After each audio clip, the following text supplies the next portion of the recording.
अस्सलाम वालेकुम व्यूअर्स। आज की वीडियो में हम एक अंडरपास प्रोजेक्ट को डिस्कस करने वाले हैं जिसका कल 24 दिसंबर 2024 को वज़ीर आज़म पाकिस्तान मियां मोहम्मद शहबाज शरीफ ने इफ्तिताह किया है। और इस प्रोजेक्ट को रिकॉर्ड मुद्दत में कंप्लीट किया गया है। 42 डेज़ के अंदर ये प्रोजेक्ट जो अंडरपास है F8 F9 जंक्शन जहाँ पे बनता है इस्लामाबाद में, ये वहाँ पे ये अंडरपास बनाया गया है। 42 डेज़ में इसको कंप्लीट किया है। इस वीडियो में हम इसकी कंप्लीट डिटेल्स डिस्कस करने वाले हैं कि कौन कॉन्ट्रैक्टर था, किसने इतनी रिकॉर्ड मुद्दत में इसको कंप्लीट किया, इसकी रूट अलाइनमेंट क्या थी, मैप के ऊपर गूगल मैप पे मैं एक्सप्लेन करूँगा इससे क्या बेनिफिट्स होने जा रहे हैं, और ये किस किस्म की एक प्रेसिडेंस सेट होती जा रही है और आने वाले वक्तों में इसका क्या फ़ायदा होने वाला है हम सबको, यानी लाहौर के हवाले से भी, ओवरऑल पंजाब के हवाले से भी। तो वीडियो की डिटेल में जाने से पहले एक रिक्वेस्ट, चैनल सब्सक्राइब कर लें, वीडियो पसंद आई है तो लाइक करें, शेयर करें ताकि इस तरह का इन्फॉर्मेटिव कंटेंट सब तक पहुँचे। तो कल बरोज़ मंगल इसका इफ्तिताह किया गया है और इस प्रोजेक्ट को 42 डेज़ में, जैसा कि मैंने बताया, कंप्लीट किया गया है। बेसिकली इसके कॉन्ट्रैक्टर जो हैं वो मैक्सन इंजीनियरिंग प्राइवेट लिमिटेड हैं। ये वही कॉन्ट्रैक्टर हैं जिन्होंने लाहौर में शाहदरा फ्लाईओवर बनाया है, बेदियाँ अंडरपास बनाया है, रावी का जो ब्रिज है शाहदरा के पास वो बनाया है, और इसके अलावा डिफेंस DHA से रिलेटेड बहुत सारे प्रोजेक्ट्स ये पहले भी करते रहे हैं। तो सबसे पहले मैप पे इसकी थोड़ी सी रूट लाइन में एक्सप्लेन कर देता हूँ। यहाँ पे ये जो जंक्शन नज़र आ रहा है आपको, ये F8 F9 सेक्टर हैं इस्लामाबाद के, जिना एवेन्यू पे ये वो वाला पॉइंट बनता है। इस जगह पे अंडरपास बनाया गया है। इसके साथ ये F9 पार्क है, ये बहुत बड़ा, ठीक है, बहुत बड़ा ये पार्क है। इसके इस तरफ जो है G9 सेक्टर है, इधर G8 सेक्टर है, इधर F8 है, ये जो पॉइंट्स मैं आपको दिखा रहा हूँ। और इसी तरह अगर मैं इस रोड को थोड़ा सा कंटिन्यू करूँ लेफ़्ट साइड पे, तो यहाँ पे जाके श्रीनगर हाईवे आ जाता है। श्रीनगर हाईवे जो पीछे से M2 मोटरवे और GT रोड यानी N5 की साइड से नहीं, ये रोड आ रही पीछे श्रीनगर हाईवे, ये वो इस तरह से इसकी एक्सेसिबिलिटी बनती है। यहाँ पे ये सारे आप पॉइंट्स देखते हैं, मशहूर मशहूर पॉइंट्स हैं इसके पास।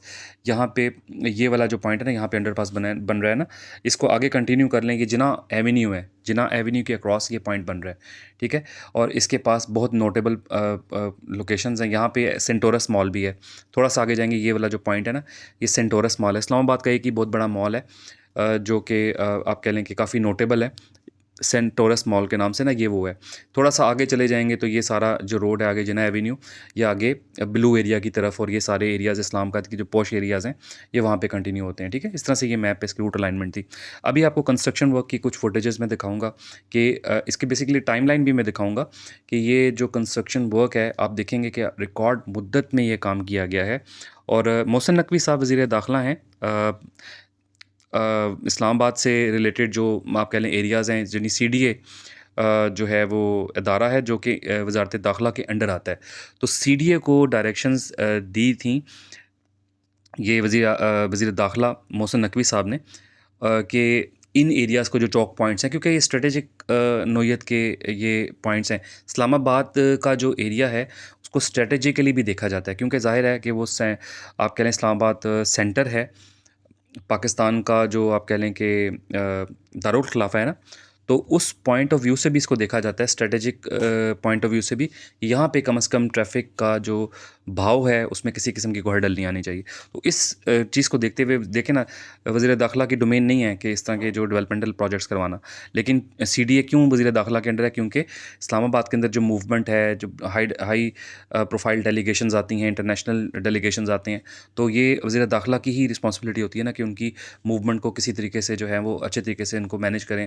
तो उस चीज़ को देखते हुए, क्योंकि इस्लामाबाद का अपना एक मास्टर प्लान भी है, उस चीज़ को देखते हुए कि कोई हर्डल ना आए, कोई ट्रैफिक के फ्लो में डिस्टर्बेंस ना आए, इन्होंने प्रपोज़ किए थे, CDA को डायरेक्शंस दी थी वज़ीर दाखिला ने कि आप ये जो पॉइंट्स हैं इस्लामाबाद के, ये F9 F8 और F9, ये चौक पॉइंट है, यहाँ अंडरपास कोई नहीं है, ट्रैफिक जैम्स होते हैं अक्सर रशी आवर्स में। तो डायरेक्शंस दी गई थी कि यहाँ पे एक अंडरपास बनाया जाएगा, ठीक है। तो ये F8 F9 का जो जंक्शन बनता है, यहाँ पे जिना एवेन्यू पे अंडरपास जो है प्रपोज़ किया गया था, इंटरचेंज बनाया गया। बेसिकली सिर्फ अंडरपास नहीं है, एक इंटरचेंज बनाया गया, लिंक्स दिए गए हैं रोड्स के, ताकि रश जो है यहाँ पे कम हो सके। तो इसी नोयत को महसूस करते हुए ये वज़ीर दाखिला ने कहा था CDA को, CDA ने इस पर काम शुरू करवाया, टेंडरिंग का प्रोसेस किया, फ़ंड्स इनको मिल गए थे, टेंडरिंग का प्रोसेस चलाया। और मैक्सन इंजीनियरिंग प्राइवेट लिमिटेड, चूँकि वज़ीर दाखिला जो मोहसिन नकवी साहब हैं, इनकी पहले भी जो है वो एक प्रोफाइल है वज़ीर आला पंजाब के तौर पे, जो निगरान वज़ीर आला बने थे। इन्होंने लाहौर में रिकॉर्ड मुद्दत में काम करवाए थे। तो आप ये टाइमलाइन भी देखें, थोड़ा-थोड़ा साथ-साथ आप टाइमलाइन भी देखें। पहले ग्राउंड ब्रेकिंग से लेके एंड तक आप देखेंगे 42 डेज़ किस तरह गुज़रे, बिल्कुल नहीं पता चला। यानी 42 डेज़ तो यानी 2 महीने से थोड़ा-सा ऊपर है ना, 2 महीने और 12 दिन बनते हैं। तो ये सॉरी 2 महीने नहीं, 1 महीने और 12 दिन बनते हैं। 1 महीने से थोड़ा ज़्यादा टाइम बनता है ना, तो इस मुद्दत में ये काम हुआ है। इसकी टाइमलाइन भी आप साथ-साथ देखें कि ग्राउंड ब्रेकिंग हुई, फिर काम का आगाज़ हुआ, फाउंडेशन सेट हुए, ठीक है?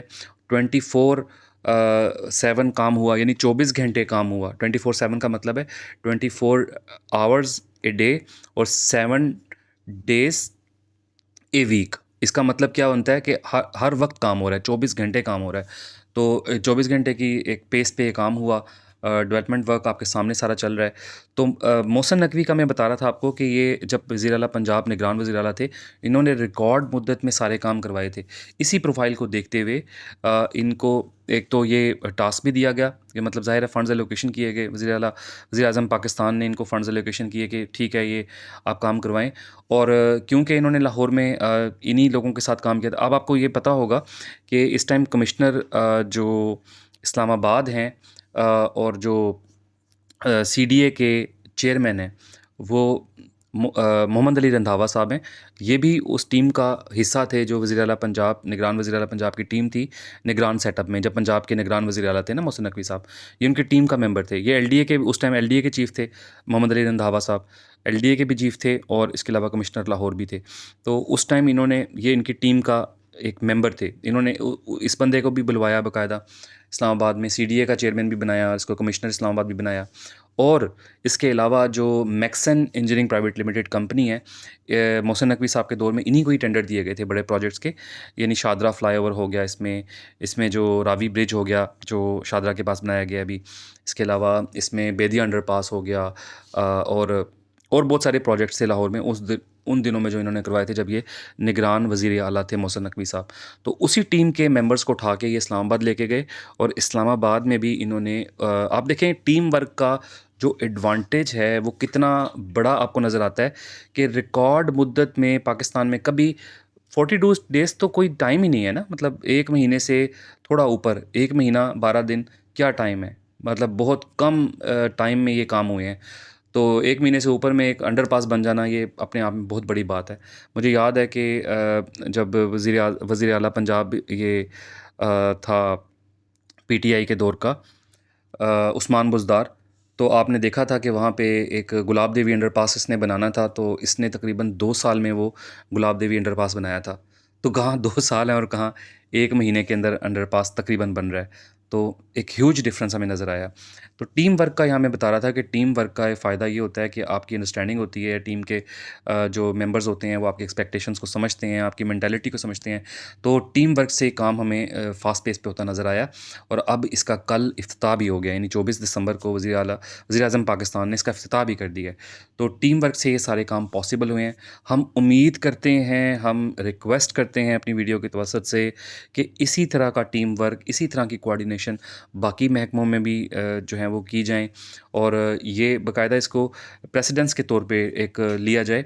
वज़ीर आला जो वज़ीर दाखिला साहब हैं, इनका काम भी है कि ये अपनी टीम तैयार करके इनको आउटसोर्स करें अपनी सर्विसेज़ को, इन्हीं सर्विसेज़ को दूसरे सूबों तक भी लेके जाएँ। सबको मतलब इस चीज़ को जो है वो करवाया जाए ताकि पूरे पाकिस्तान के अंदर हमें इस तरह के फ़ास्ट पेस पे प्रोजेक्ट्स नज़र आएँ, ठीक है? तो ये थी आज की update. F8 F9 junction underpass का इफ्तिताह हो गया है। इसकी टाइमलाइन, इसकी फुटेजेस भी मैंने सारी शेयर कर दी और होपफुली ये वीडियो आपको पसंद आई होगी। अब मेरे पास एक अपडेट है आप लोगों के लिए, इंशाल्लाह मैं कुछ दिनों में लाऊंगा। रूडा के हवाले से बहुत रिक्वेस्ट आ रही हैं, रूडा के ऊपर अपडेट्स दें, उसके हवाले से एक बहुत बड़ी अपडेट है, तो वो इंशाल्लाह अगली वीडियो में मैं शेयर करूँगा। अभी तक के लिए इतना ही। वीडियो को लाइक कीजिएगा, शेयर करें इस वीडियो को और सब्सक्राइब लाजमी कर लें ताकि इस तरह की अपडेट वीडियो जैसे ही आपको मिले। अगली वीडियो में मुलाकात होगी। अपना ख्याल रखिएगा। अल्लाह हाफ़िज़।